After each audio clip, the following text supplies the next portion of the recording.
दरम्यान दिल्ली पोलिसांनी काल रात्री या प्रकरणाशी संबंधित सर्व कागदपत्र आणि एफआयआर एनआयएकडे सोपवली आहेत। कागदपत्र मिळाल्यानंतर आता राष्ट्रीय तपास यंत्रणेने तपासाला सुरुवात केली आहे। एनआयएची टीम सध्या लाल किल्ल्यावर पोहोचली आहे। एनआयएच्या फॉरेन्सिक टीमने देखील घटनास्थळाची पाहणी केलेली आहे। हे दृश्य आपण पाहतोय।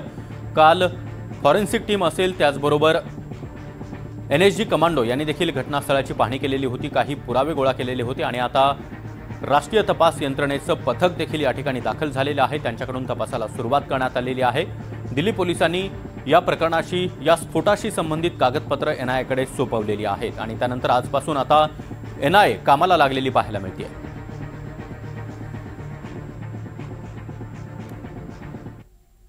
तर घटनास्थळाची तपासणी करताना एफएसएल टीमला 2 जिवंत काडतुसे सापडले आहेत। एफएसएल टीमला घटनास्थळावरून 2 जिवंत काडतुसे सापडले आणि जखमींना मदत करणाऱ्या पोलिसांकडून ते पडले का याचा तपास आता केला जातोय। एफएसएल घटनास्थळावरून 2 प्रकारच्या स्फोटकांचे नमुने देखील त्यांनी जप्त केलेले आहेत। पहिला नमुना हा अमोनियम नायट्रेटचा असण्याची शक्यता वर्तवली जाते, तर दुसरा स्फोटक पदार्थ हा अमोनियम नायट्रेटपेक्षा देखील जास्त घातक आहे आणि त्याची चौकशी आता केली जाते। तपासानंतरच दुसरा स्फोटक पदार्थ नेमका कोणत्या प्रकारचा आहे हे स्पष्ट होणार आहे।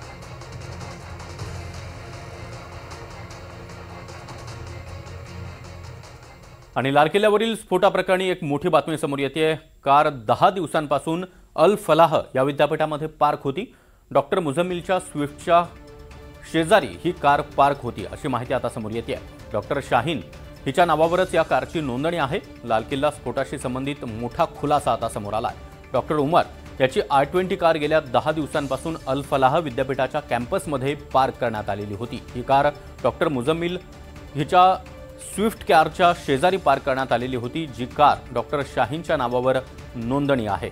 29 ऑक्टोबर ते 10 नोव्हेंबर या कालावधीमध्ये I-20 कार ज्या कारमध्ये हा स्फोट झालेला होता ती कार अल फलाह विद्यापीठामध्ये पार्क करण्यात आलेली होती। 10 नोव्हेंबरच्या सकाळी घाबरलेल्या डॉक्टर उमर यानं I-20 कार विद्यापीठाबाहेर काढली आणि त्यानंतर ही कार पहिल्यांदा कॅनॉट प्लेसमध्ये गेली, नंतर मयूर विहार परिसरामध्ये दाखल झाली आणि शेवटी चांदणी चौकातील सुनहरी मस्जिद पार्किंगमध्ये ही कार पार्क करण्यात आलेली होती।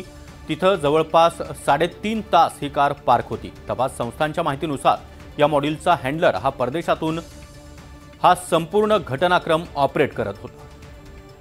डॉक्टरों को शामिल किया गया है और बड़ी संख्या में इस पूरे टेरर नेटवर्क में डॉक्टर शामिल हैं। तो बड़ी गिरफ्तारियां हो रही हैं, चाहे वो महाराष्ट्र हो, उत्तर प्रदेश हो, जम्मू कश्मीर हो, इसके अलावा बाकी स्टेट हैं, वहां पर लगातार अलग अलग राज्यों की जो पुलिस है वो छापेमारी कर रही है। जम्मू कश्मीर से कई डॉक्टरों को डिटेन किया गया है, उनसे लगातार पूछताछ चल रही है। एक इरफान नाम का जो मौलवी है, जो कहा जा रहा कि इस पूरे टेरर नेटवर्क का मास्टरमाइंड हो सकता है, क्योंकि वो एक मस्जिद में इमाम भी है और श्रीनगर में एक सरकारी अस्पताल में पैरामेडिकल भी था। तो लगातार वो जो ग्रुप के बाकी मेंबर हैं उनको लगातार जिहाद के लिए मोटिवेट कर रहा था। जैसे मोहम्मद के जो वीडियोस थे वो उनको दिखाता था और लगातार अपने ग्रुप में डॉक्टरों को जोड़ रहा था। उसको भी शोपिया से जो J&K पुलिस है उसने गिरफ्तार किया है। इसके अलावा जो बाकी गिरफ्तारियां हैं वो देश के अलग अलग राज्यों से हो रही है। अब NIA भी इस पूरे मामले में एक्टिव हो गई है, क्योंकि आधिकारिक तौर पर NIA को इस पूरे मामले की जो जांच है वो मिल गई है। तो NIA की टीम लाल किले पर लगातार यहां पर जो सर्च ऑपरेशंस है वो लगातार कर रही है और यहां पर जो फॉरेंसिक जांच है वो भी लगातार की जा रही है।